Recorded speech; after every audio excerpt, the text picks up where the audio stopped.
On this episode of the Oklahoma Breakdown with Ikard and Lehman, presented by Riverwind Casino, the Sooners were outcoached and outplayed in Waco, so we recap OU's loss to Baylor.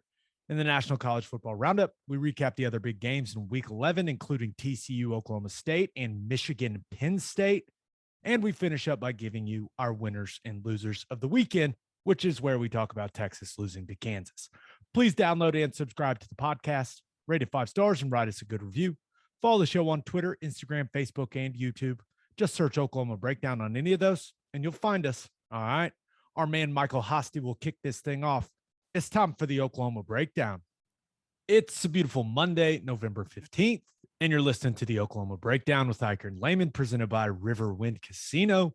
Riverwind is Oklahoma City's premier casino experience, and your health and safety are Riverwind's #1 priorities. There are so many reasons why Riverwind is consistently voted OKC's #1 casino, but it all starts with their amazing variety of gaming thrills and excitement.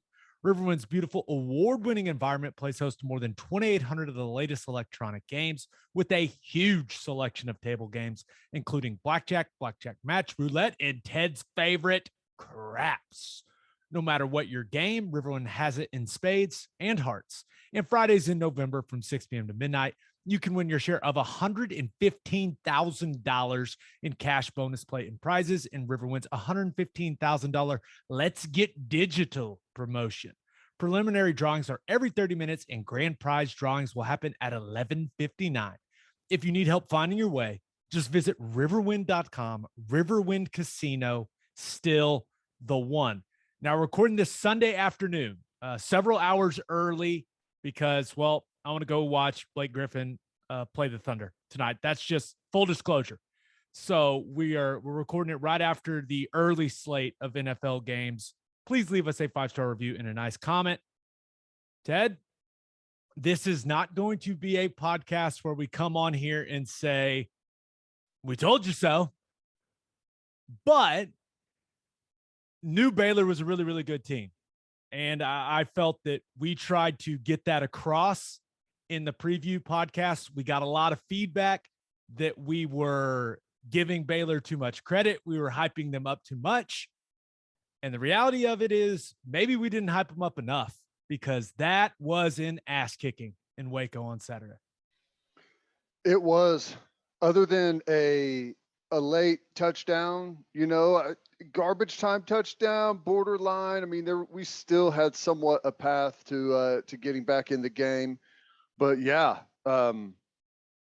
rarely have I seen, especially in the Big 12, maybe never in the Big 12, but rarely have I seen a game where Oklahoma just looked like they weren't the better team. Baylor looked like they were the better football team. Looked like there was more talent out there. Looked like they were more prepared. Looked like they handled the situational football aspect better. Just like you said, they kicked our ass, plain and simple. Yep.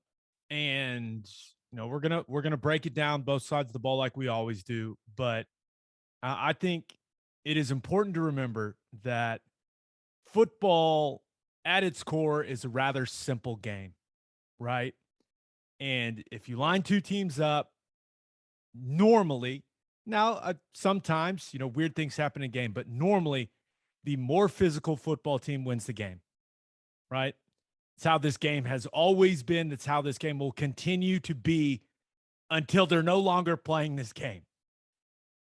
And Baylor was undoubtedly the more physical team on both sides of the football.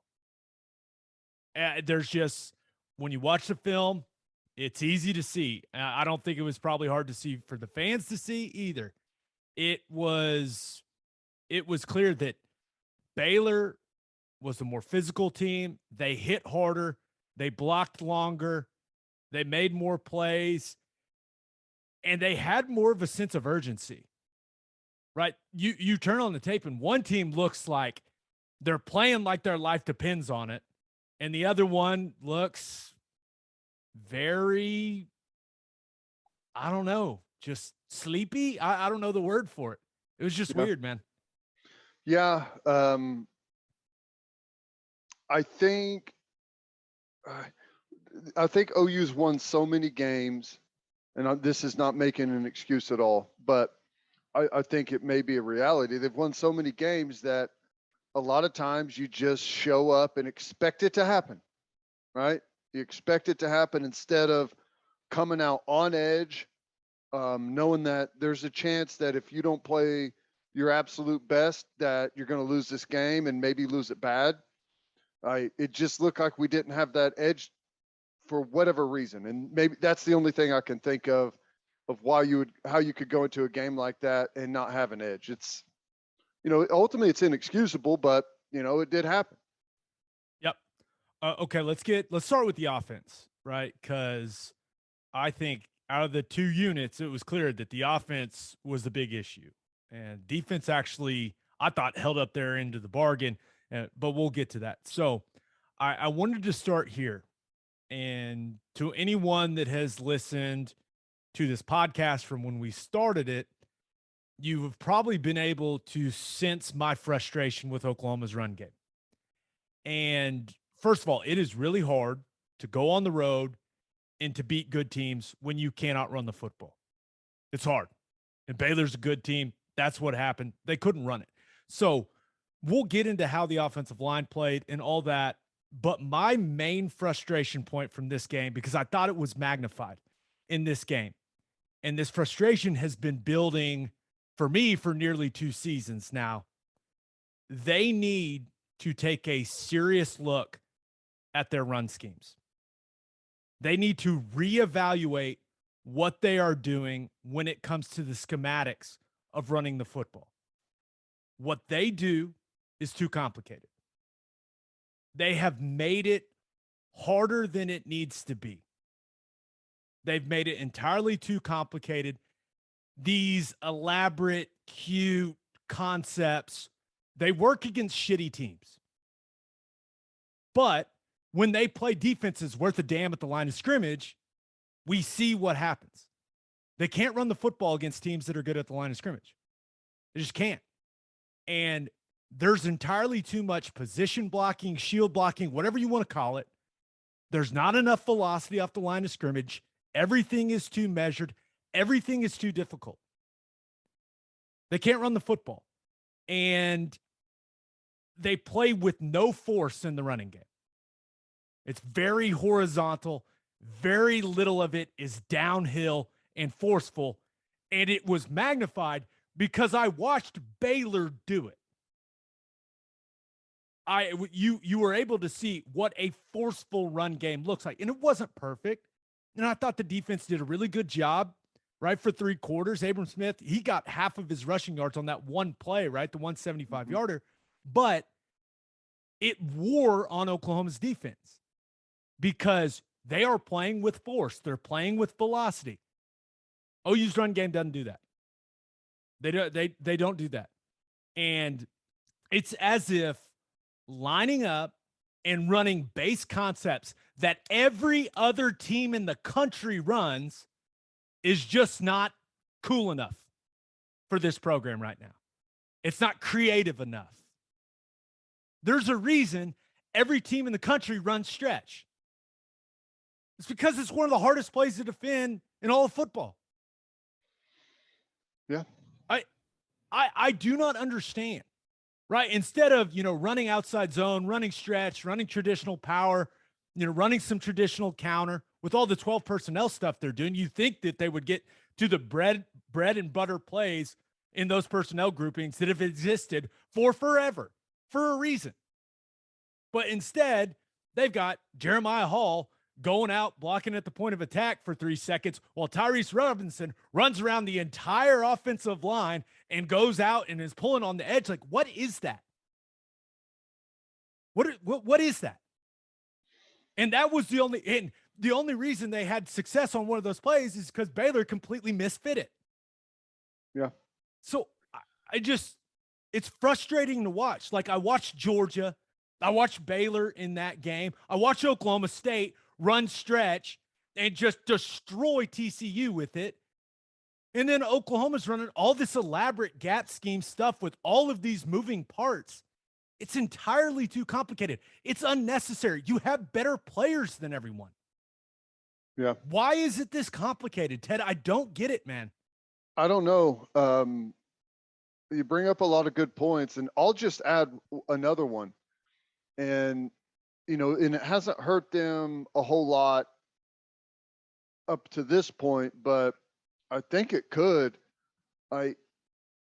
You don't run any of that stuff at the next level. So, your schemes like that you're running in college don't mirror up with what you're going to be running at the next level. At the next level, it's almost exclusively zone stuff, inside and outside zone. You'll have gap stuff, but not like that. I don't know. I think I've seen maybe the Chiefs do it one or a handful of times where they pull the guard and the tackle around, but teams just don't do that at the next level. It's too difficult. So it is interesting. The one thing that really kills that play, the gap scheme stuff that we do, is whenever teams force it, like physically come and force it. And because you're telling everyone where you're running the ball, you're creating a hole and trying to run it right there. And when teams come up physically and force it right there, it's shut down. There's nowhere to go. Conversely, the zone scheme stuff, you watch Baylor, when they run stretch, it can go from sideline and almost to sideline where that running play is going to go, and you have to defend it, and you can isolate different players. And if there's a weakness across any of that front, you're going to find it. A good running back is going to find it. So, yeah, I'm with you. I don't know if that's something that they're going to do and maybe overhaul in the off season, but it's kind of hard to do it. Well, I guess it's not that hard to do it mid-season, but we saw them kind of go out and do it, some of that against Kansas State, and had a lot of success. Ran versions of zone 20 plus times in that game. And then just went away from it. Too successful, I suppose. Not cool enough. I don't know. All I know is that there's a lot of successful teams in the National Football League and in college football that run the hell out of those plays. And from a recruiting perspective, and you and I have talked about this, the fact that OU doesn't do a lot of that stuff, I think it hurts them in recruiting, because if you turn on the tape and you look at what OU does for these elite offensive linemen, some of these other coaches go, hey, have you watched them play? Have you watched their run schemes? They don't run what they run in the NFL. That's a problem. And listen, they've had an unbelievable amount of success doing it this way for years, right? So you have to respect that. But you have to reevaluate what you're doing when it comes to the run game if you're Oklahoma. You just have to. Because too often they get into games against good defenses and they cannot do anything when it comes to running the football. No, we ran it for under 3 yards a carry. And even the QB run game stuff, it's way too, remember, successful QB run game, right? It's simple. I'm not here to compliment Sam Ellinger a lot, right? That's not something we've done a lot of, but hey, they dialed up QB power, QB sweep. They kept it simple with that guy. Some zone read, keep it simple. OU's trying to run delay QB draw where he's taking a fake drop and doing all this. It's if you're going to run the quarterback, run him. It's QB zone, he's feeling it out. Yeah. I'm what the timing's all weird. It's everything about it. Well, the timing's weird on it because you don't specialize in zone. So whenever you try to run a zone read look, it's just, it all ends up looking a little bit different. It's a different feel. Yeah, Teddy, I don't know, man. It's 2 games in a row where we haven't rushed for over 100 yards. I chart every play. They ran boot before they ran zone. It's interesting. I mean, it's just right. So I don't know. Maybe I just don't know enough about football. But I've seen a lot of successful running teams in my day. And they run a lot of different stuff than Oklahoma runs right now. I'm just saying. Okay, let's. Well, just one more point. Oklahoma, we have gotten worse rushing the football over the last maybe 2 or 3 years. Now, Jalen Hurts year, that kind of changed some things because of how much he ran it, quarterback run. But the last 2 years, the running game has not been there. And you can tell it makes our offense way more difficult to go out there and have some production. Yeah. Okay. Sorry. Gotta look. Tiger got out of the cage a little fired up. I'm just tired of watching it. But okay. Well, I guess this isn't going to be any more positive. Caleb Williams in this football game. Now, the hand stomp certainly didn't help things, right? It's important to acknowledge that. Now, I don't think some people think that was dirty and on purpose. I do not. I think it was just a really unfortunate accident that JT Woods jumped on his hand and then just crushed it. Yeah, not good. Couldn't have felt good. But horrible. With how talented he is, with how talented Caleb Williams is, that's about as bad as he can play. He looked rattled. The QB run game, which was a big part of the game plan coming into this one, and they didn't get too much of it for whatever reason, but when they did, his timing was off. He rushed things. It was not smooth in those concepts. And then going into the game, we knew if they struggled running it, that he was going to have to make some big time throws, right? He was going to have to fit the ball in some small windows like we saw Chandler Morris do last week. And he just didn't make those throws. Those throws just didn't happen. And you look at the mistakes he made, just critical mistakes in the passing game from him. The first interception, just an awful decision, right? Out of your own end zone. You just can't make that throw, Ted. I don't know. And going back and watching it, it's even worse than I remembered it live. Yeah. I don't know what he was thinking. Well, just to add on to some of that, whenever you heard Lincoln talk about it, why he made the switch, he didn't mention the hand. He just mentioned that he needed to calm him down and that he was making a lot of mistakes out there. So, there's glaring mistakes with the interceptions and some of the throws that were not on target, but I'm sure there's other stuff going on too, where, whether it's reads or pre-snap stuff or whatever it is out there, he was rattled. And that goes back to the running game, especially when you got a freshman quarterback. And I know that he's an excellent freshman quarterback, but he's still a freshman quarterback on the road against a really good team. That's whenever it helps to have that really good running game to take some of the game off of his shoulders. And we weren't able to do that. It ended up being all on his shoulders. And there's quarterbacks that can handle that. Obviously there are, but as a freshman in that spot, that's a lot. That's what the running game is for, is to take the pressure off. Right. And just being honest, Lincoln Riley went to Spencer Rattler knowing Spencer Rattler had the flu.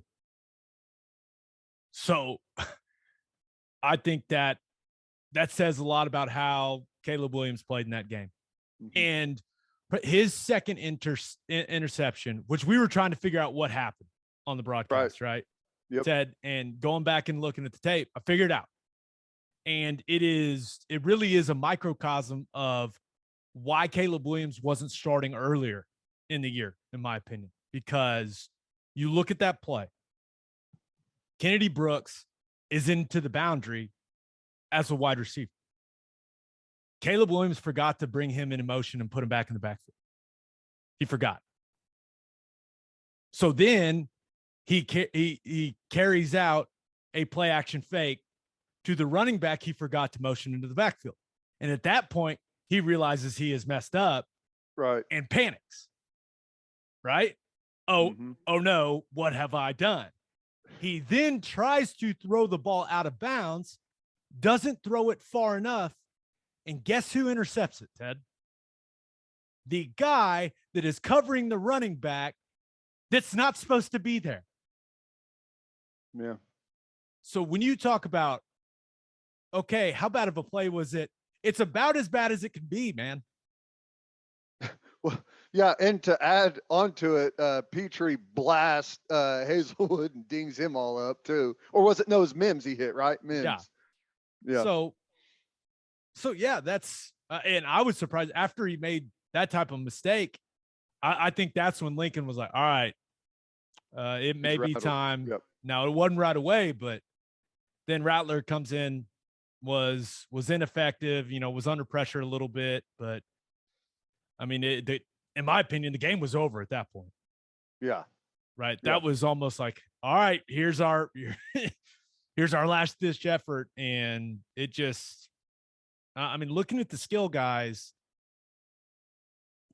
when I watched it, it seemed like everyone but Mike Woods and Hazelwood a little bit, but everyone but those two guys, they struggled with the physicality in the back end from Baylor. Now, to be fair to Oklahoma's wide receivers, Baylor straight up tackled them several times. And for whatever reason, the refs just didn't call it, right? There's not a better an example than the deep ball to Mike Woods where they didn't call PI. I don't know how they didn't call PI. I don't know. I don't have answers for you. But when wide receivers had one-on-ones, one of two things happened. Either the quarterback in the game didn't throw it to him or they overthrew him.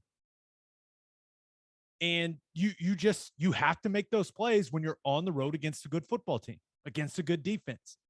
And even when the wide receivers did get the ball their way, when they were targeted, they had chances, didn't make competitive catches, right? The one that the deep ball to Mims stands out, right? Where he wasn't able to come down to it. Now, the one they missed Stogner, overthrow, that would have been a huge play in the game. But, I mean, you take away Hazelwood's catch in garbage time, and the wide receivers, now the offense didn't do much of anything, so it's no surprise that the wide receivers, but there was very little separation, and I think it had everything to do with the refs really letting them play and wide receivers just not handling it particularly well. Yeah, and one of the things when I was watching Baylor's defense coming into this game was how much they do something that you used to see in college football all the time. You rarely see it now for whatever reason. It has to do with the way some people line up, but they reroute receivers in zone. I mean, they knock those guys off of their route pattern. They do it real well in cover three, the inside hook players. When the number two receivers try and go vertical as they're expanding through, they blast that guy and take him way off of their route. And it throws off the timing and the rhythm and where the guy's going to be. It's not in the same window the quarterback's used to. And Baylor's really good at that. And it just goes back and ties back to that overall physicality like you were talking about. I mean, yes, the game is super simple. It's blocking, tackling, catching, running, throwing. And whenever you're off, and, even some of the throws that we completed, not hitting receivers in the proper spot to where they can go after the catch or be competitive and fight for extra yards. It's just coming off of a bye week. That's kind of where the frustration lies. It's like you had extra time to make sure that you're prepared for what all they're going to throw at you. But I mean, if you are not a super physical team, there's not a whole lot you can do week 9 of the season to prepare for physicality. Right. You can be rested and you can be healthy. And this team was. They had the bye week. They had pretty much everyone except for Theo Weiss and Deshaun White in this game. And it didn't matter because the other team was more physical. Mm-hmm. And I know a lot of people are saying, well, why'd they throw so many deep balls? Why didn't they throw the underneath stuff? Ted, you and I watched it.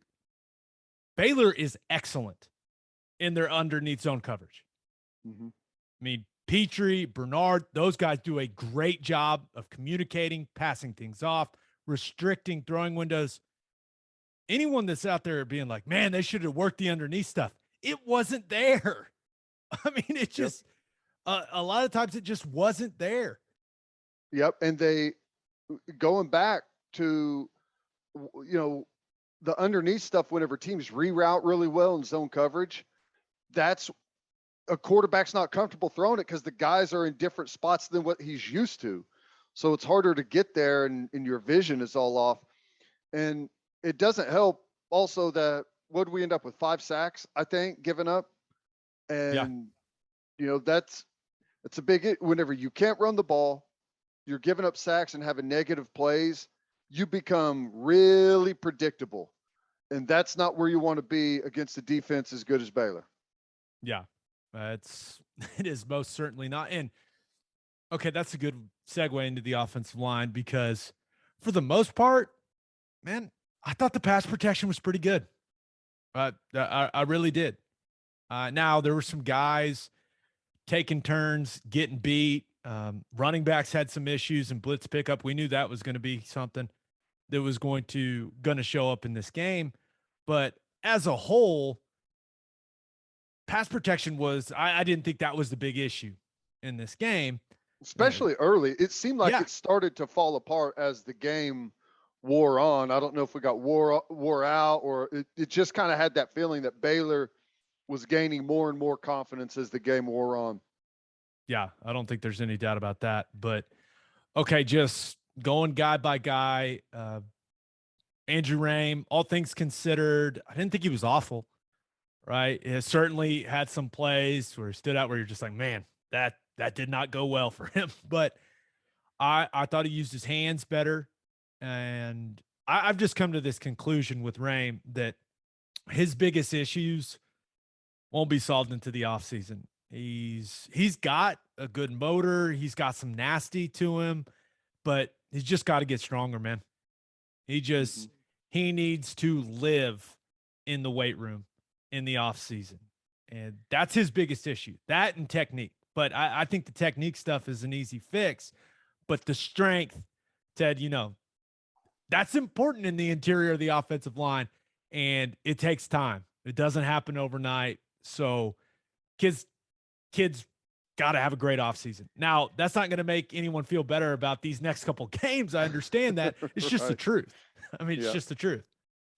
Yeah, it at this point, and it really goes for a lot of people, like when you're this deep into a season, rarely is there going to be an aha moment with anything technique wise, right? That's kind of going back to the drawing board type of situation. Your coach is going to, go over everything that you've done for the year and give you the key points that you really need to work on.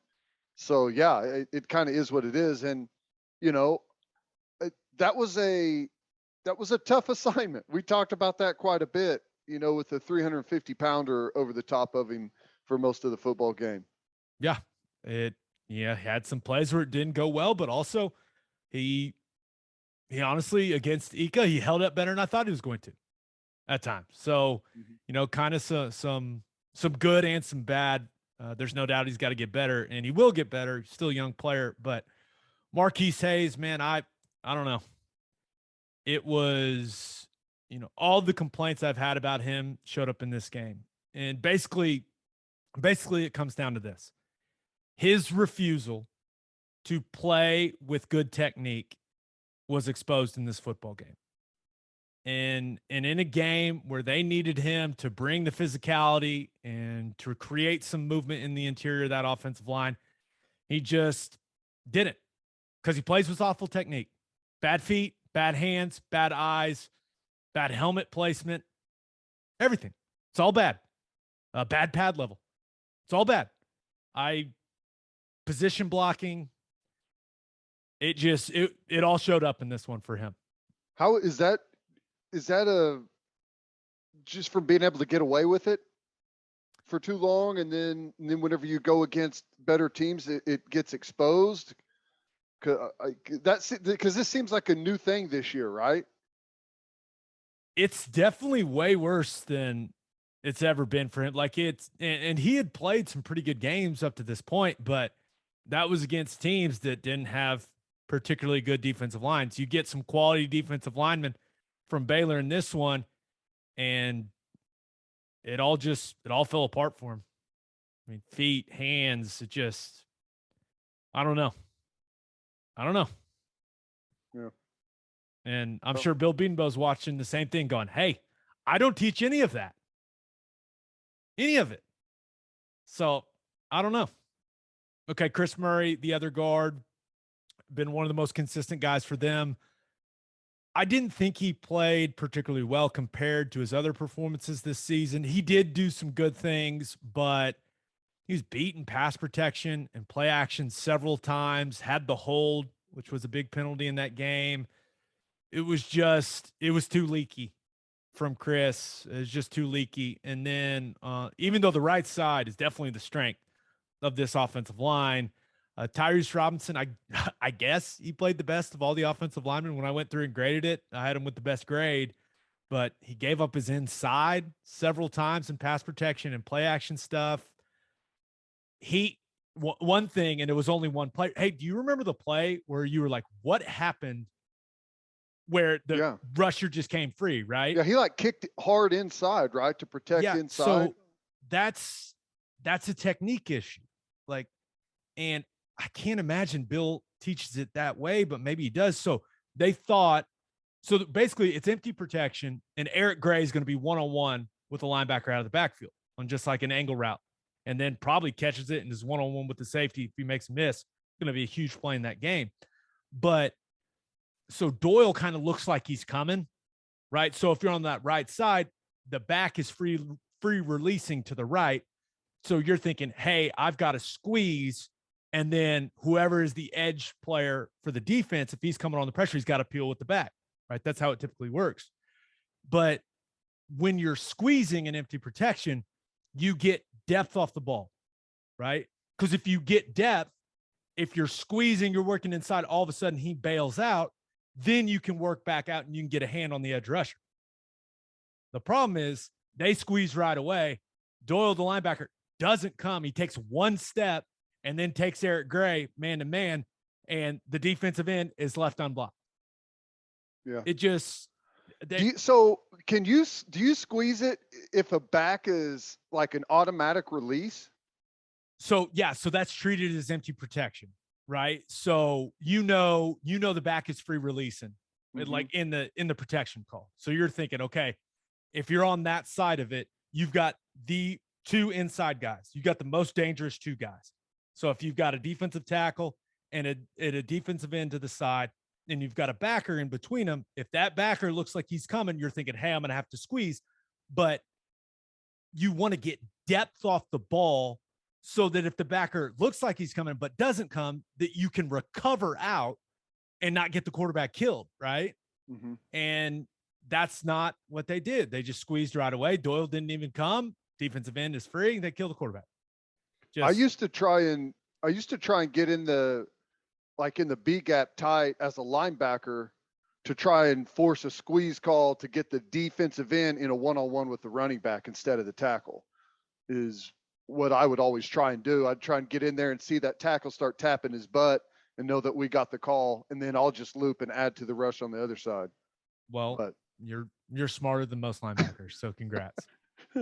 And then last guy, sorry, that was a little in the weeds with the empty protection there, but Anton Harrison, just you knew this was coming in this game for him.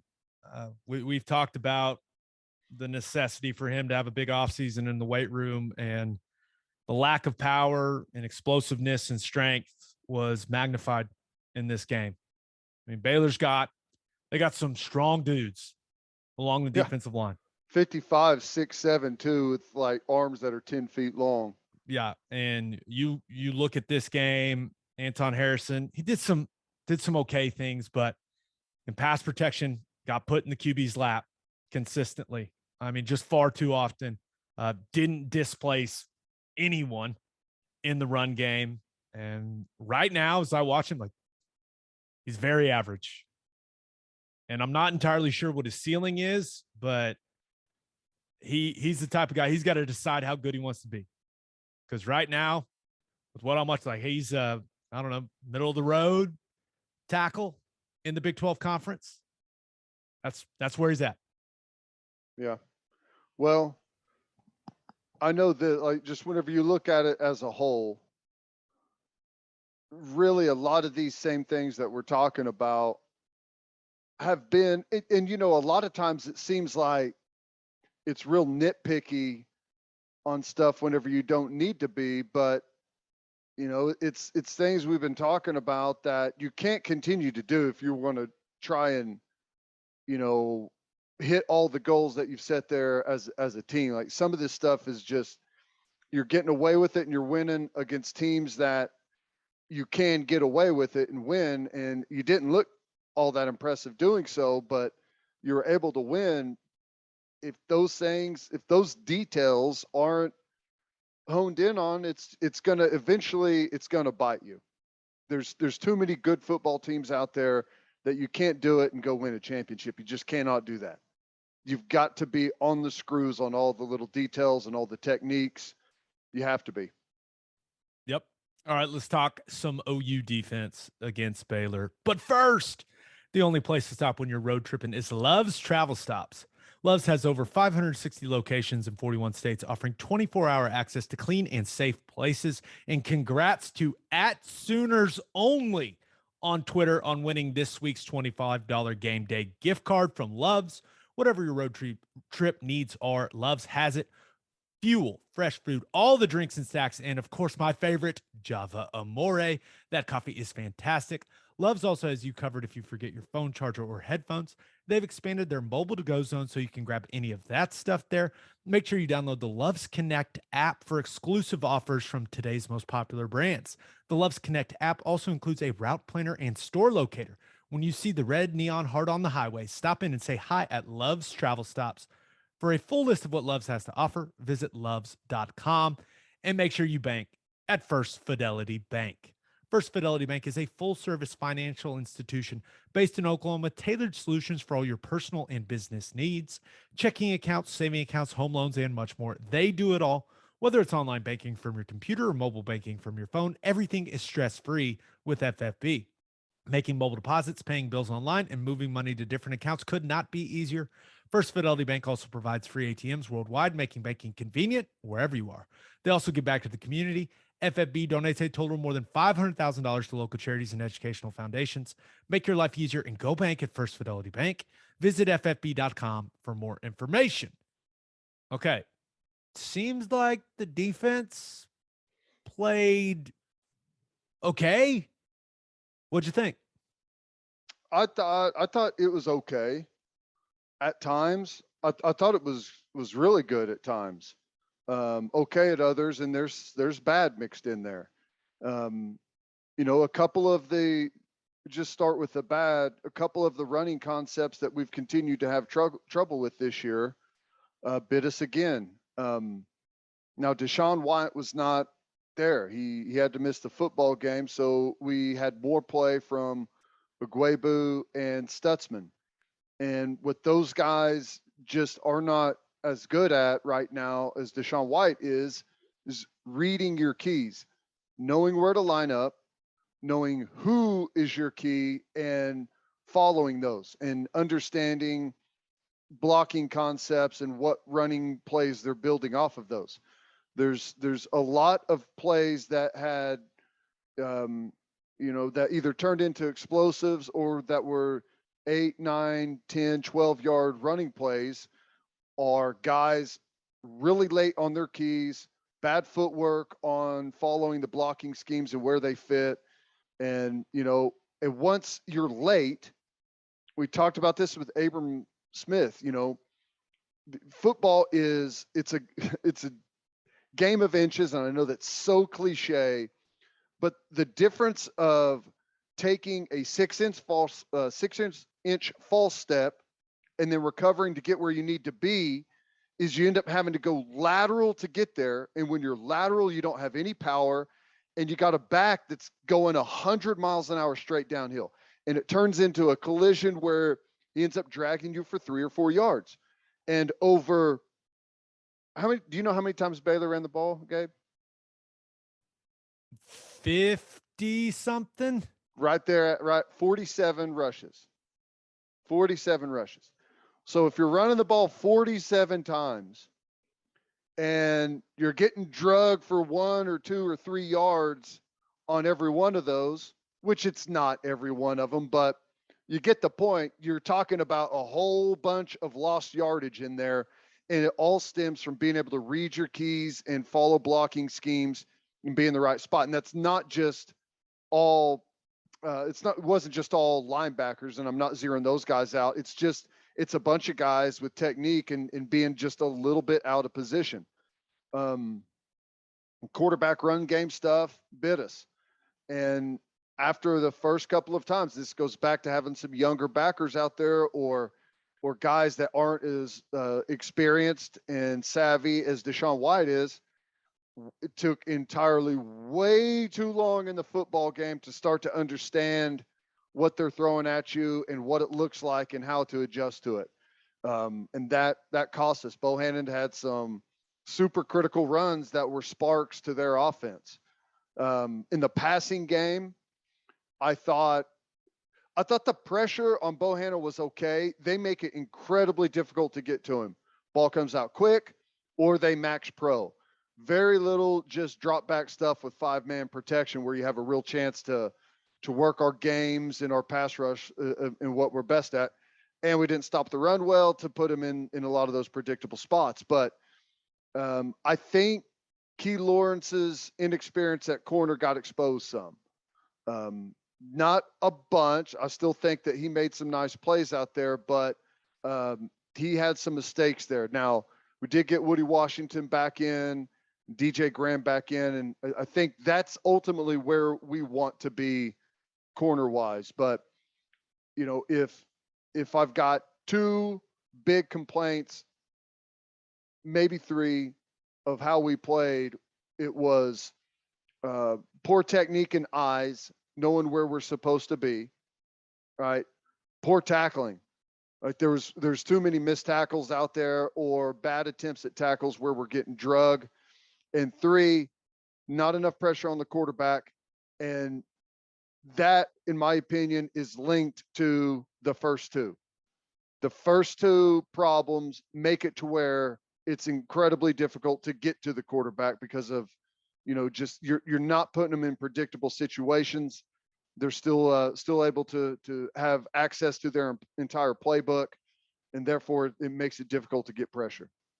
Yeah, and I did not think, and I think the defensive line did do some good things, right? Benito, a couple of plays they were great. They had some plays where they really penetrated nicely. My only problem was they would have those plays, and then they would have the plays where we talked about it going into the game, where you cannot let that front side of those zone concepts, you cannot get dented. You call it getting caved, right? Mm-hmm. But there were too many times where that happened, right? I wish we would have seen a higher level of consistency from the defensive line when it came to just playing those concepts, right? Because it seemed like it was, hey, we're either getting knocked off the ball or we're running around a block and we're making a TFL. Like there was nothing in between, you know what I'm saying? It didn't seem like they could find consistency just like down in and down out against that concept. Yeah. Well, it's one of those things, like if you're getting overreached and you come backside and make a play, well, it's like, hey, that's easy. I'm going to start doing that every time. And then you try, but you come up a little bit whenever you do that. So the next time you're thinking about maybe going back door and their angle is a little bit better on you, and that's already in your mind, well, you're about to get blown off the football. So if you're waiting for that overreach to come. That's my number one criticism of the interior of this defense line. And I guess it's really just Perrion Winfrey, because I thought Jalen Redmond did some really good things when I went back and watched it, just from a physicality and a power standpoint. But Perrion Winfrey coming into the year, right, supposed to be a dominant player. He's a guy that runs around blocks. That's what he does. Plays way too high. Plays very high, runs around blocks. I'm not sure. I think I watched every defensive snap of that game again. I'm not sure I remember one time where it's like, okay, he's playing zone. He's pushing through the center, pushing through the double team.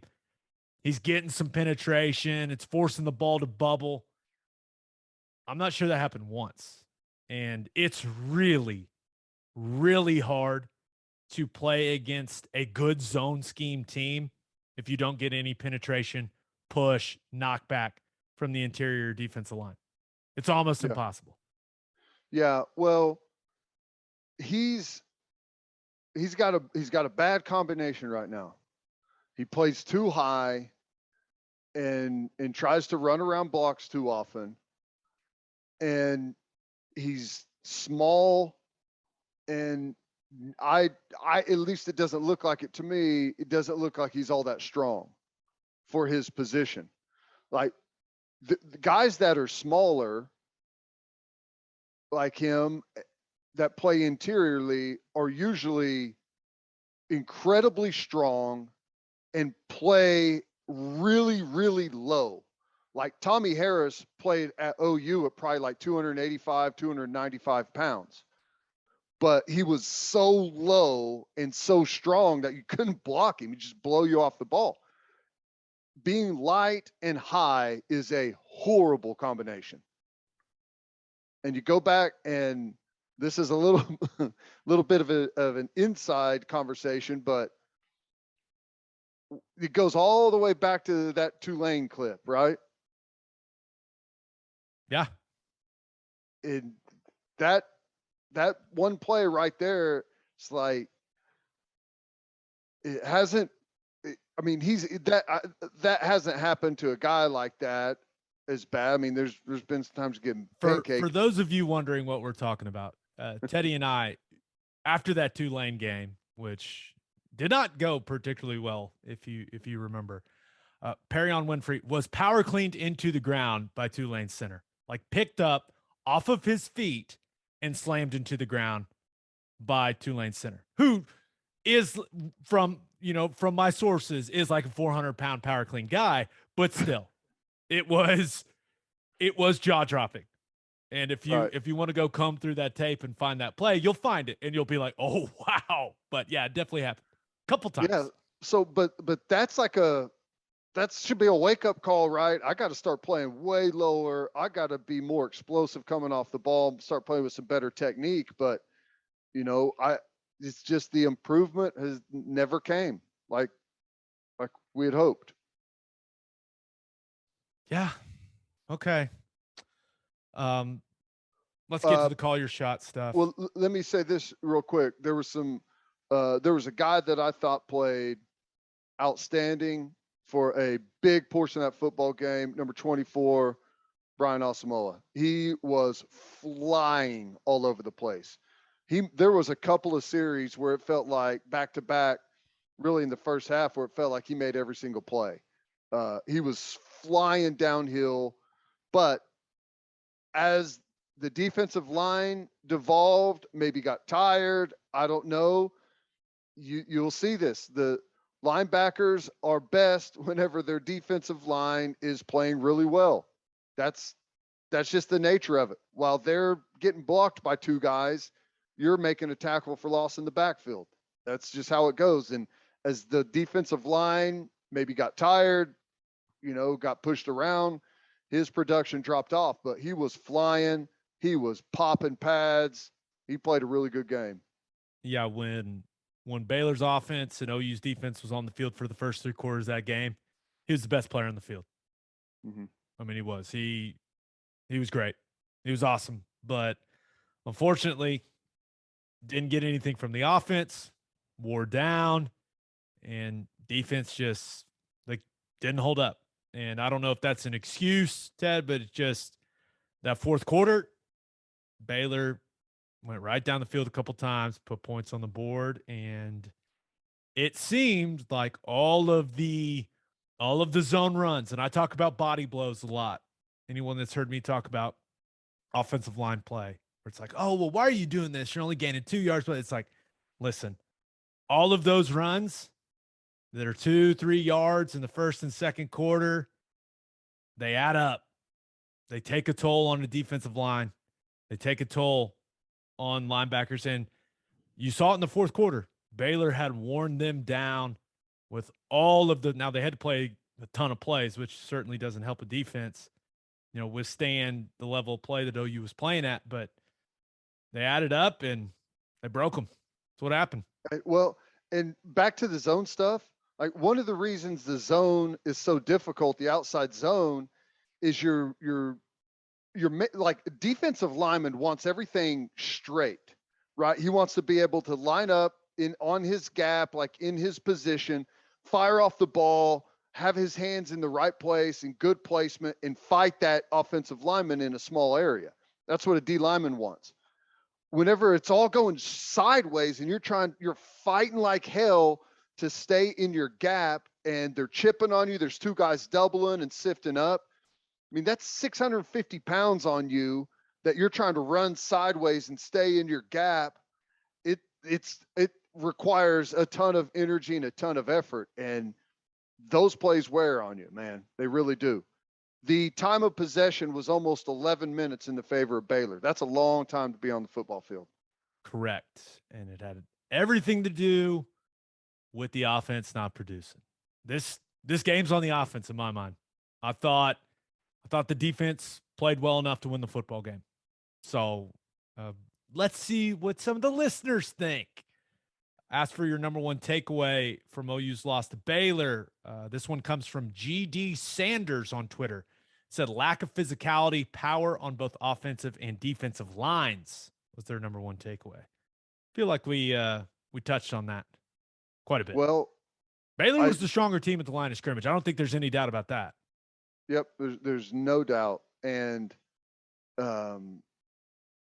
I know everyone knows this, but it's not going to get any easier the next 2 weeks. Statistically, it's going to get way more difficult. But we have been – you can't be a championship team without winning the line of scrimmage. It's just not going to happen. That's got to be the renewed focus, is to win the line of scrimmage, because we're going to be good. We're always going to be good, right? But to be a championship caliber team, you have to be able to dominate the line of scrimmage. I think that is how football games are won and lost. I say it before every broadcast. It's going to come down to the trenches, and there's no doubt that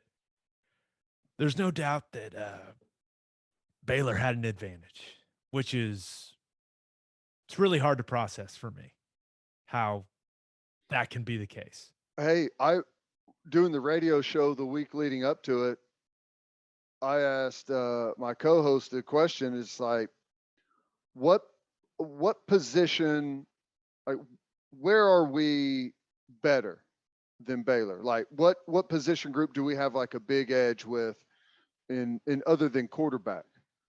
And it's like, it's hard to come up with any. That's not good. That's like, you brought up the point that the gap is getting narrower. It feels like it's gotten narrower between OU and the rest of the conference. It's almost to where there's not a gap anymore. I'm looking at the players, and sometimes it's hard to see who's the better team on the field. Well, let's get this out there, right? There was nothing fluky about that game on Saturday. Mm-mm. I mean, it wasn't like, oh man, well, some things really went Baylor's way. No, I don't think anyone that watched that game, like, it doesn't matter if you know football really well or not. Like, I don't think anyone watched that and been like, that one felt kind of lucky for the Bears. Like, it just, no, that wasn't nope. it. No, there's a couple, like, early it was like, okay, there's a little back and forth here. We're trying to figure out who's dominating. And then the pendulum just swung, and it just, like, it didn't feel like there was going to be a way to climb back in. They had really good players that played good disciplined football. Yep. And I do want to say the whole Caleb Kelly situation, just a bummer. Oh, And yeah. Kids done it the right way, and just, injuries suck. So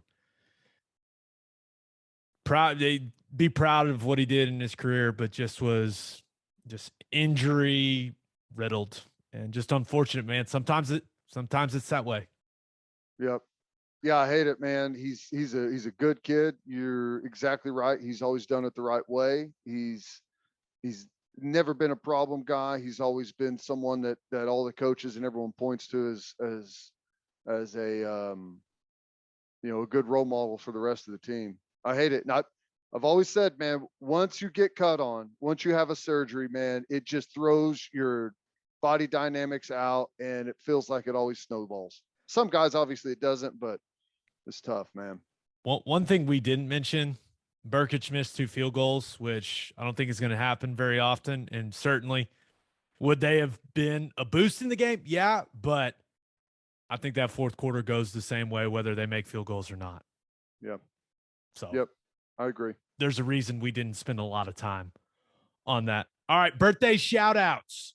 Yes. Happy. Oh, and by the way, birthday shout out people, you can't DM me early the next morning saying, no, I don't want the birthday shout out anymore because OU lost. No. That's not how this works. There are no takebacks when it comes to the birthday shout out. So you're either good. I don't want fair weather birthday shout out people. Okay. So all of you that sent me that, I'm reading all of them. So happy 10th birthday to Bristow's finest, Easton Tinsley. All right, Easton. Happy birthday, man. Happy birthday. Bristow's finest. That's difficult. A lot of good people in Bristow. Oh, yeah. Happy birthday to Atlas Perry. Atlas. How about nice that name? Happy birthday. Happy birthday, 63rd Atlas. birthday to Tim and Todd George. I'm guessing they're twins. Twins, Basil. Awesome. Nothing and happy better birthday. Than older twins, right? Isn't that great? Oh, yeah. Seasoned 63-year-old twins, Tim and Todd. I bet Tim and Todd have done some stuff in their day. And then happy birthday to William Wayne Eden. What a great name. William Wayne. W. Eden. And then happy anniversary to Kenny and Renee Barker. First anniversary request. Oh, we're broadening. I like it. They're rolling in. Now, I will not point out which ones tried to take it back, but you can't do that. Them's the rules. All right, let's get to the National College Football Roundup. But first, do you own a business? If you do, you need Insurica in your life. Insurica is one of the country's one of the country's largest insurance brokers with 30 offices through Oklahoma, Texas, and the Southwest. Insurica is able to customize programs by accessing the latest information from many insurance carriers. They compare and contrast coverage offerings and pricing in order to design a cost-effective, comprehensive program to meet your business's specific needs. Insurica's clients become best-in-class businesses by working with Insurica's team of advisors to manage risk. Purchasing insurance is only one way to protect your business. Best-in-class businesses win by avoiding loss in the first place. If your business partners with Insurica, you'll save huge amounts of money and take back control of your total cost of risk. I'm an Insurica client, and you should be too. If your business wants to be best in class, connect with Insurica at insurica.com. That's INSURICA.com. Guys, fall is here, but does the weather really matter? It's always hard seltzer season, and there's only one hard seltzer that we drink on this podcast, and that is Sonic Hard Seltzer from Kubel Works. It's perfect for any occasion. We drink it in the hot tub, by the fire, and at the tailgate. You can buy 12 packs. The iconic Sonic drive-in flavors like cherry limeade and ocean water, or you can grab a citrus variety pack or a tropical variety pack. Find it at your local grocery, convenience, and liquor stores. National College Football Roundup. Let's start with, oh boy, what happened in Stillwater? I mean, I wonder if anyone called the cops because Oklahoma State assaulted TCU. Final score, Cowboys 63, Horned Frogs 17, and it was not that close. It was a beatdown, Ted. And Oklahoma State's formula, it continues to be very effective. And if you haven't heard it from us before, you must not listen to the podcast very often because the OSU formula, run the rock with Jalen Warren and play great defense. And that's exactly what Oklahoma State did on Saturday night. Just a dominant performance from the Cowboys. Defensively, shut down TCU's run game entirely. Absolutely got after Chandler Morris in the pocket. They put some other kid in. I didn't even know who he was, and that's not like I slighted him. I was just like, man, they're down the depth chart. Yeah. But I'll say this, man. Spencer Sanders, these last 4 games, he's playing some efficient, winning football. He's taking care of the ball. He's making all the throws. He's not forcing anything. I mean, he's just been much better in the passing game. It seems like he's playing with a ton of confidence. and he continues to have a few big plays a game as a runner, whether it's called QB run or as a scrambler. Man, I watched that game last night, Ted, and there's no doubt that Oklahoma State's the best team in the Big 12.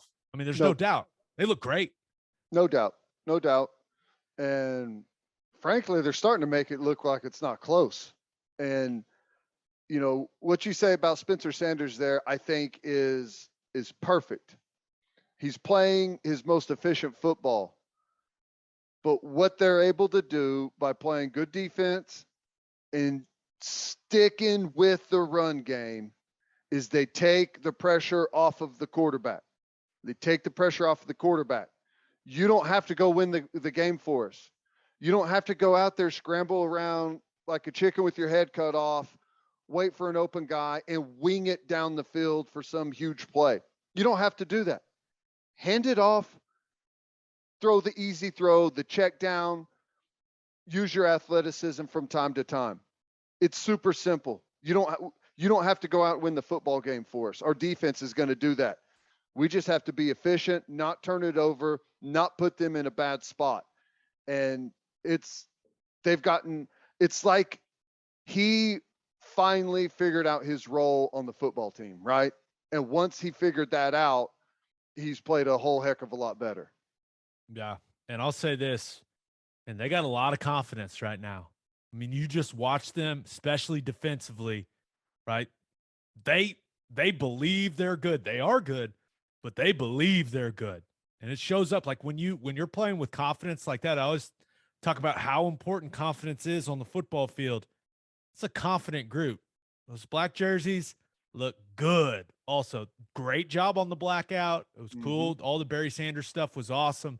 But I know all those things, like they factor into the game, I guess.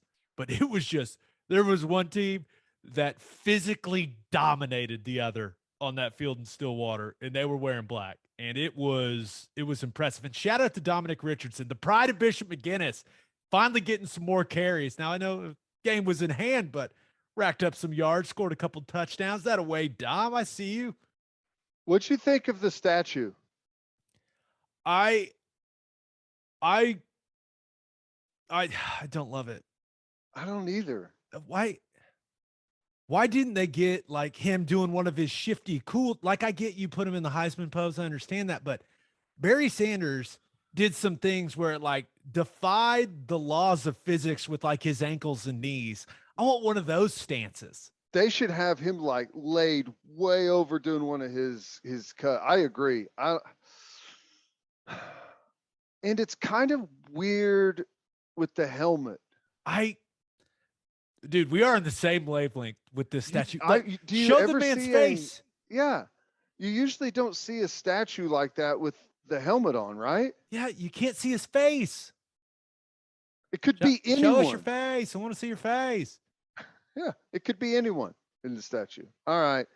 But it was still cool that they did it and had it strapped to a flatbed truck on the way over there. Did you see that picture? Yeah. Oh, yeah. I mean, you got to get it there somewhere, man. I mean, no judgment. I'm just going to assume that thing was secured well with those straps. I'm just assuming that. Like, it still had all the wrap on it. It's great. Hey, listen, all I know is they honored him, and then the football team destroyed the opponent. That's what happened. That's how it's supposed to go. Yeah. All right, Michigan-Penn State. Michigan goes to Penn State and wins 21-17 in what was a beautifully boring football game and a nice road win for Jim Harbaugh and the Wolverines, especially with Penn State seemingly pulling out all the stops in this one. I mean, fake punt, fake field goal. I think they went for it on fourth down like 6 times in this game. So Michigan's defense really, I think this game came down to them forcing Penn State to kick field goals in the red zone. And they got after Sean Clifford with Ajabo and Hutchinson. They hit him a ton. They sacked him like 7 times. He was running for his life a lot. And I thought with how much pressure Clifford was under, he actually played pretty well, used his legs to pick up some yards as a scrambler. But Michigan's offense, it's It's not going to wow you, man. It's just not. But they gave it to Hassan Haskins a bunch. He's a powerful dude, runs really hard, had some success in the running game. Cade McNamara was efficient, had some really nice red zone throws. He had that one. It was like a skinny post that he crammed it in. That was a great throw. He had two of those to That Roman Wilson, the big, little wide receiver. He looked like an NFL quarterback throwing that ball. That was awesome. Yeah, like anticipation throws, like big boy throws, and did enough, right? And when Michigan absolutely had to have it, right? McNamara gets blindsided, left tackle gets beat like a drum, sack, strip, fumble. Penn State turns that into a field goal to go ahead in that game, right? Had to put a drive together. They run Haskins a little bit, and then they find the big tight end Eric All to go ahead with the game-winning score. Right, it was a huge play in that game. Michigan's defense was able to get a stop. So it wasn't pretty, Ted. It wasn't dominant, but it's a win on the road against Penn State. It's a nice win. It's a nice win. The Big Ten's going to have some fireworks down the stretch, man. The next 2 weeks in the Big Ten are going to be awesome. I'm with you. And speaking of that, Ohio State rolled Purdue. Well, we, in our last episode, we talked, hey, maybe could Ohio State or maybe Georgia, like, could something crazy happen to either of those teams? No. Ohio State bludgeoned Purdue with their offense. They scored 45 in the first half against Purdue, Ted. It's CJ Stroud. He looked fantastic, and I'm not so sure with that performance, all of a sudden, he's going to start getting some real Heisman buzz here soon. I bet it's this week for people. The way this season ends for him, it's going to be high profile. Yeah, so he's spreading the ball around.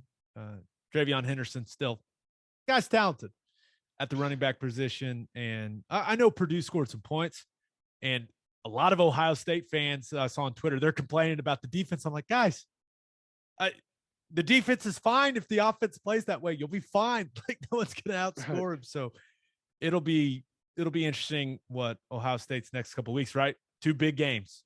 Yep.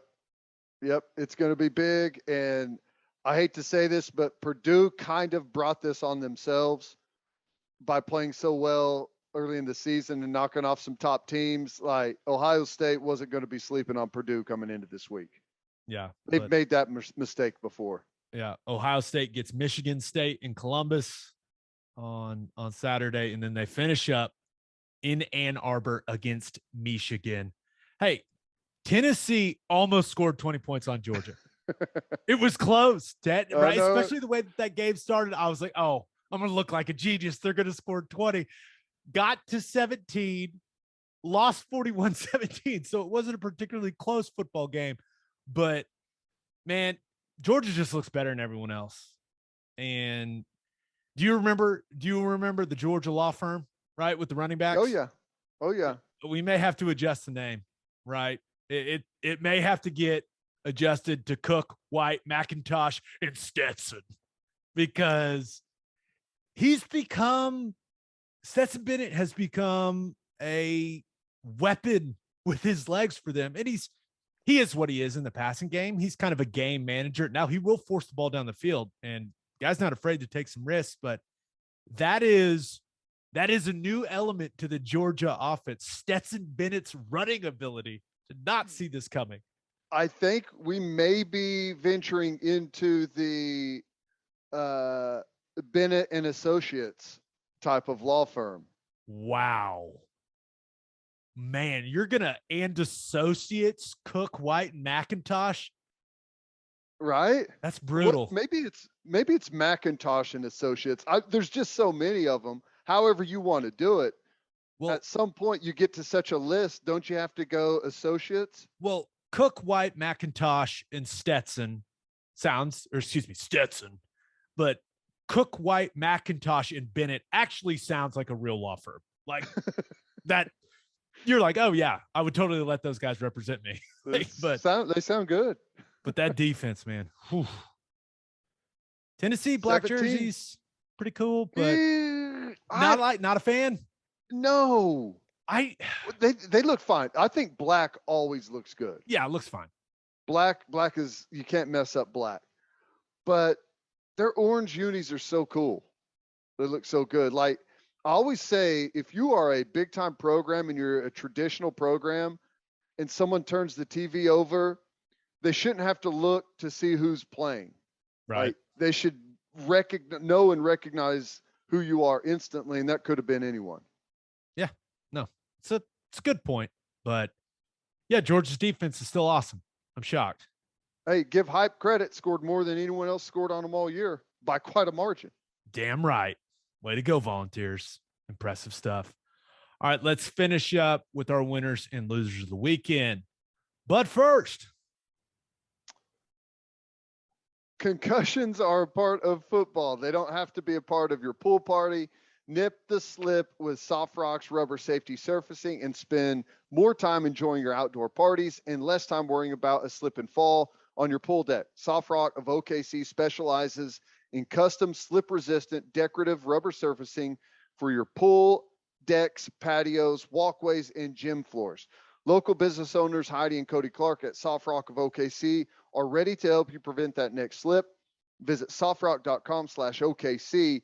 That's SOFTROC.com/OKC for more information.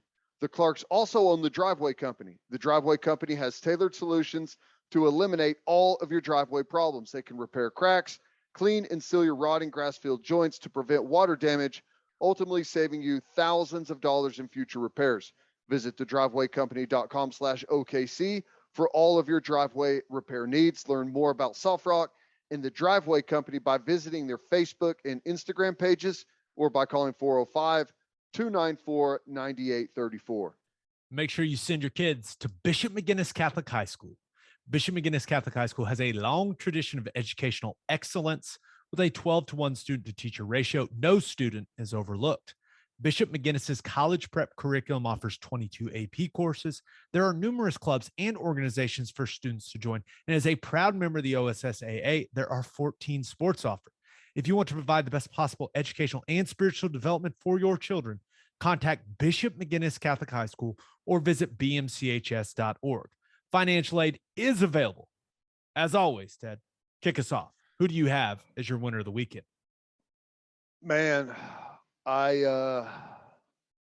this one kind of hurts. It's a weird spot to be jealous of Oklahoma State. Oh, but what is happening here? The winner of the week is Oklahoma State's defense. Gabe, Oklahoma State is now number 8 in scoring defense in the country. They're top 10 scoring defense in the country, giving up 16.3 points a game. They are, drum roll please, they are the number 3 total defense in the country. Georgia, Wisconsin, Oklahoma State. That's your top 3. They're giving up only 277 yards a game. Georgia's given up 246. They are playing elite defense. Elite. Okay, first of all, I'm stunned. For those of you that don't know, it causes Ted physical pain to compliment Oklahoma State. For you to make them your winner of the weekend, like, are you okay, man? I know you had a rough Sunday picking up the leaves. It was rough. Were you just thinking about Oklahoma State's defense the entire time you were picking up all those leaves? I was working myself into a pit of despair thinking about Oklahoma State and how good their defense is. That, whenever we looked at the Big 12, a couple years ago, if you would have told me that the first team to play elite defense in the Big 12, because it hasn't happened in a long time, was going to be Oklahoma State, I would have laughed. But you cannot argue with the numbers. Number 3 total defense in the entire country. That's that is really, really impressive. Got to give them credit. It is. And one thing that stands out to me when I watch them, and obviously they got good players at the second and third level, right? But that defensive line, you talk about taking on blocks, playing with knockback. I know they don't have any necessarily big names, right? You're not going to see a bunch of those guys. Now, Colin Oliver, I think we all can agree he is on his way to being a dude, right? But, I mean, when you talk about Lacey and Brock Martin and Antoine and like all those guys, it's not like these are all Americans or anything like that. They're just tough, man. They're hard to block. Yep. They're physical. They're nasty. Like they hit the quarterback. They play with knockback. They get off blocks. They don't run around blocks. They're in their gap. Like they just play the right way along the line of scrimmage defensively. Yep. And on the back end, it makes it to where the linebackers play like it's easier to play that way. And Malcolm Rodriguez is excellent. He is an excellent tackler, plays totally under control. You can tell you can tell whose defense that is out there, right? And whenever you watch them play, he's in charge of everything. They're good, man. They're better than good. They're elite. He's got 86 tackles already. Yeah. And you know what's interesting? It's hard to make a lot of tackles and get a lot of production on defenses that are really good because you end up not playing a whole lot of reps, a whole lot of snaps, and you don't get as many opportunities. So yeah, that's impressive. Yeah. All right. Who do you have as your loser of the weekend? I still can't believe you did Oklahoma State. Oh my gosh, dude. You're in a bad place. I know. Do we need to talk about it or no, you're fine, right? It's okay. I'll get through this. Hey, I call it how it is, man. No, we've painful. never had trouble giving Oklahoma State credit on this podcast. They just haven't been this good since we've started doing this podcast, so it's a little different. Giving them all their props, avoiding it. The loser is Iowa State's defense. They go out and give up 41 to Donovan Smith. Statistically, they're still really good, right? But they gave up over 500 yards. He was 25 of 32 for 322 and 3 touchdowns. Gave up over 200 yards rushing. They got no business playing that way against Texas Tech. They got no business. And here's the thing. When Baylor played their horrible game against TCU, a lot of people looked at that and said, Baylor, yeah, they're not any good. They've been playing over their heads. Not a good football team. Iowa State's defense put out a horrible performance for how many good players that they have. But I promise you, that is not the team we're going to see Saturday, just like Baylor, right? We are going to get Iowa State. After a couple of losses, that team had they were top 10. They had national championship aspirations. And as it's all fallen apart, looks like lost motivation. That ain't going to be the case coming in here. All those older guys, seniors, want to cap off their final year by beating Oklahoma. That 5-star culture is going to show up in Norman. Yes. I love how you talk about this game.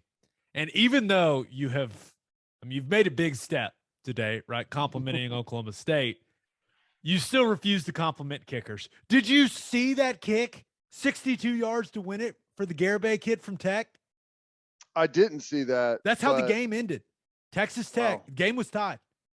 Texas Tech kicked a 62-yarder to win it, and this dude drilled the hell out of the football. Like, it was one where you just like almost audibly gasped when you saw it going. You were like, oh my, that had space, dude. Like, he kicked the shit out of the ball. Okay, well, that goes right back to the Iowa State defense. Loser of the weekend. You can't let a guy drive a 62-yarder. You know it's going to be coming out low. Go block the thing. Come on. Well, I mean, they gave up the yardage that led to the field goal attempt, right? Because Iowa State had went down, kicked a field goal to tie the game, and then they allowed the yardage to get to that. And then, dude, I was watching that game. The first half, Iowa State's defense, they had one interception, right? Other than that, I don't think they had a single stop. I think Texas Tech scored on every possession, like touchdown. Crazy. I can look it up. Here we go. Here it is. I don't know how that happens to them. So Tech touchdown on the first possession, interception on the second, then touchdown, field goal. Whew. Yeah. Not good. Not good for the Cyclones defense. Okay. I think you may need some whiskey or bourbon, Ted. And if you're a whiskey or bourbon drinker, stop what you're doing, head to your favorite liquor store and buy some Balcones products. You got to grab some of Balcones Lineage Single Malt Whiskey. It was just voted one of the top 20 whiskeys in the world by Whiskey Advocate, and you'll be shocked by how affordable it is. Also, you got to snag some of Balcones Baby Blue Corn Whiskey. It's made from the blue corn. It's the fancy corn. And that's why it has won more than 25 awards. Last but certainly not least, you got to buy some of Balcones Pot Still Bourbon. Its big flavors make it a perfect bourbon to drink year-round. In 2012, Balcones Single Malt won the Best in Glass competition, beating brands like Johnnie Walker and Macallan, and became the first American distillery to ever win the competition. This stuff is the real deal, people. If you love great whiskey and bourbon at a great price, then Balcones products are the only way to go. The whiskey may be made in Texas, but the owners are from Oklahoma. To find a liquor store that has it, visit balconesdistilling.com. All right, for my winner of the weekend, thought about going with Lewis Hamilton. Ted started at P10 at the Brazilian Grand Prix. Didn't matter. Outdueled Max Verstappen. He came all the way up, and it didn't happen right away. Ted wasn't able to pass him until the third try. Blew by him with DRS. And this weekend, this race, good reminder. While Verstappen may be the best right now, Hamilton's still the GOAT, baby. What an exhilarating race. Am I right? It was exhilarating. That's right. It was great. Figured you'd think the same. It actually was that fun. today? That wasn't today, was it? Yeah, it was today. Sunday. They race on Sundays. There was one that was on Friday night, and the sprint. Is that what? Maybe is that what that was? Yeah, there's like qualifying. I forget which order it goes in. Except that like Friday and Saturday, I'm locked into college football. My F1 is strictly for Sunday, but some of these races, there's what they call the sprint, which is like a mini race where they can't change their tires. And like, I don't know. It's gotcha. There's a lot that goes on to that sport. I just watched the race, or excuse me, the Grand Prix. Nice. Gotcha. Okay. But also thought about going with the Dallas Cowboys. I mean, they smacked the Falcons on Sunday. I mean, absolutely smacked them 43-3. And at one point, the score was 28-3, and the Falcons tweeted out there like, "We know, we get it." I was just like, "Oh, that's when you know it's a rough day." But man, the winner of the weekend, it's got to be your New England Patriots. Your New England Patriots. The Cleveland Browns went to Foxborough and got smacked, 45-7. 40. Looked like they were going to get shut out. And Mac Jones was great, right? I think it's time. We got to acknowledge he's like, some people are, is it the system? Blah, blah, blah. No, he's just good. He's just good at playing quarterback. And you look at how that game went. It was so bad, Ted, because red zone, I'm a red zone guy on Sundays, right? And sometimes there's good games and sometimes there's just not many good games going. And I'm like, okay, I'm just going to watch one game for a little bit. So I focused in on the Cleveland, New England game for a little bit. And it got so out of hand in the second half. CBS just decided, Oklahoma City, you've had enough. We're switching you to another game. They switched it to the Titans Saints game. I swear. I was like, wow, that's when you know this thing is over. So running clock in the NFL. Yeah, and it was like, if you were watching the game, Browns first drive, take it right down the field, 11 plays, go score a touchdown, went for it on 4th down, scored a touchdown. You're like, all right, this is going to be a good one. And it went poorly from that point for the Cleveland Browns. You got to give all the credit to the Patriots. But, man, Baker did not play particularly well. Looked like he has now added another injury to his list of ailments. I don't know. It looks like his knee, his leg. I don't know, but wasn't getting around great. And, boy, I mean, the Patriots just ran the hell out of the ball, and they did it with Ramondre Stevenson. And it was really fun to see him have that type of performance. 100 yards, 2 touchdowns, got 20 carries. I mean, so he was coming off he was concussion protocol, right? Yeah, and ended up playing. I didn't know if he was going to play, and played great. Mac Jones was good. Patriots defense was good, and the Cleveland's was not. It was just it was a beatdown, man. Yep. And I continue out on the streets, around the water cooler, continue to hear more and more people starting to say that New England's going to win the Super Bowl. And I think those people are right. It's going to happen. 6-4 and improving. That's 6-4 and improving. You don't want to peak early. You got to settle in. It's all about getting hot at the right time. It's a good point. It's a good point. All right, for my loser of the weekend, thought about going with Auburn. What the hell, Auburn? They blew a 28-3 lead at home to Mississippi State. What was that? Well, we both picked them to win. Lane Kiffin says that Mike Leach is the best offensive coach in the country. I guess. But 28-3, I don't know. That was, come on. But, man, when it comes to – now I also considered going with the Arizona Cardinals, but we're recording this during their game against the Panthers. They are currently down, and I know Colt McCoy's playing and Kyler's not playing, but they're currently down 20-0 to the Carolina Panthers, and it's about to be halftime. It's a 2-minute warning right now as we record it. So, ouch. Not great, but there's only one choice, and we saved this for last on purpose. Loser of the weekend, the University of Texas Longhorns. It has been a rough couple weeks for that program and for Steve Sarkisian. You had Pole Assassin and her monkey. Then you had the Bo Davis leaked video and all of, everyone sharing their opinion on that, including us. But surely getting out there and beating up on Kansas wouldn't be an issue because it's Kansas. It's Kansas. And, well, the Longhorns go down in overtime to the Jayhawks 57-56. And maybe the worst part about it is that they had to overcome a 3-touchdown deficit to do it, right? Down 21 at halftime. They were down 42-21 in the third quarter and really had to have some things go their way to force overtime at home. Kansas. They shit the bed. They shit the bed. They that's the only way to put it. At the end, it was bad. Yeah, the old keisters got tight for the Jayhawks. They started making some mistakes.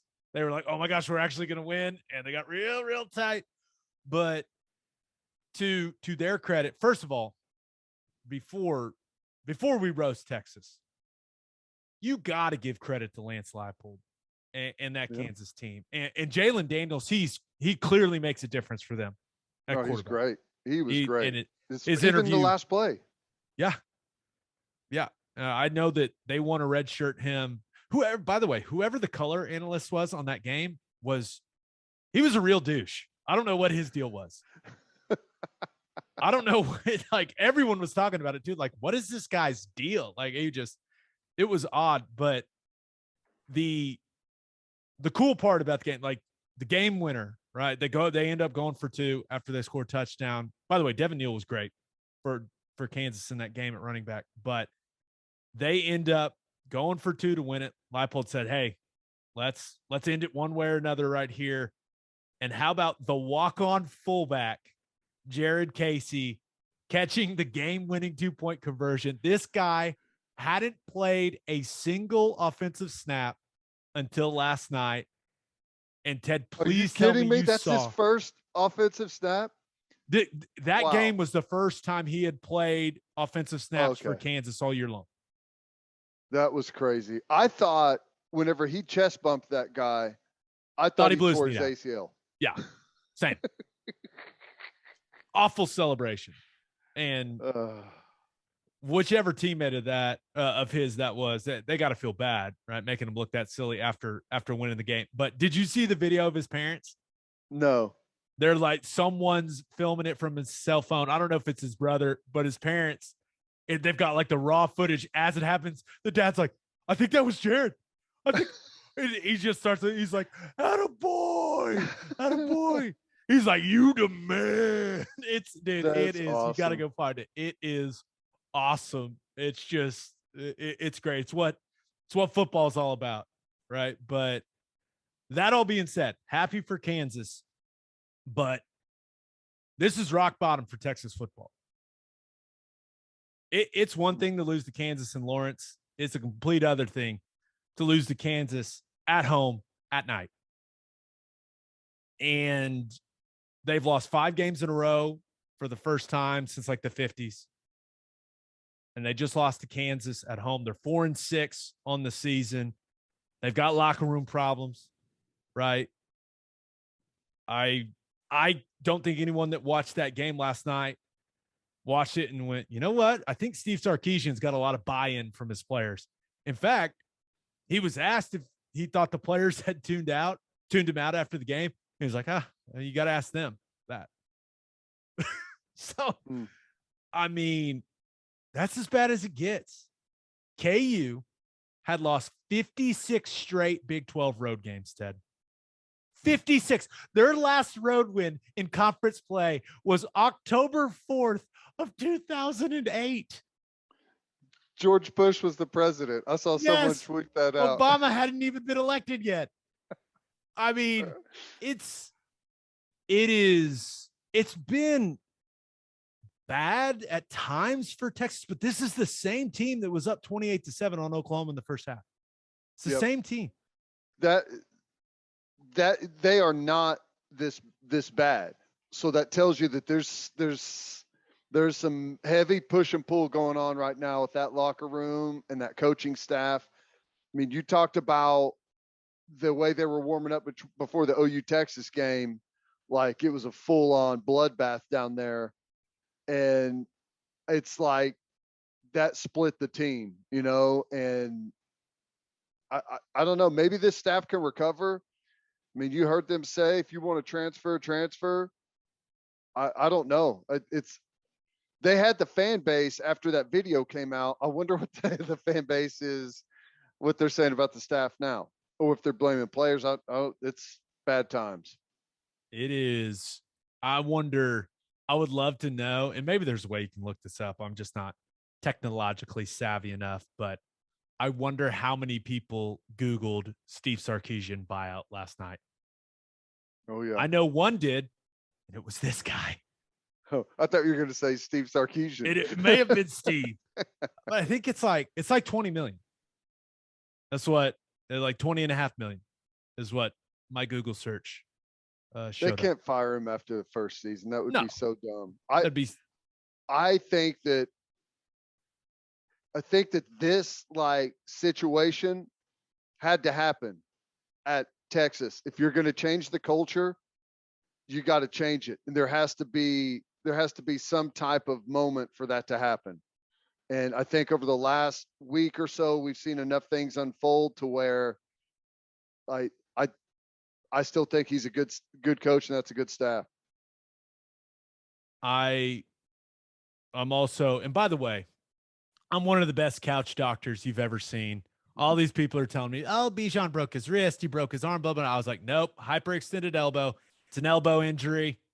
And that's what it is. Sounds like he will be done for the rest of the year, which is unfortunate. But if you're him, man, what really is there left to accomplish the rest of this season for the Longhorns? So I'm sure his elbow hurts like shit today, and he's not loving it. And hopefully, I don't know if he has to have surgery or not. Like all those details haven't come out, but it always makes me sad to see any college football player get hurt, but especially one his caliber. So, but luckily not like a knee or anything like that, just an elbow. So it was fun watching you, Bijan. We'll see you next season.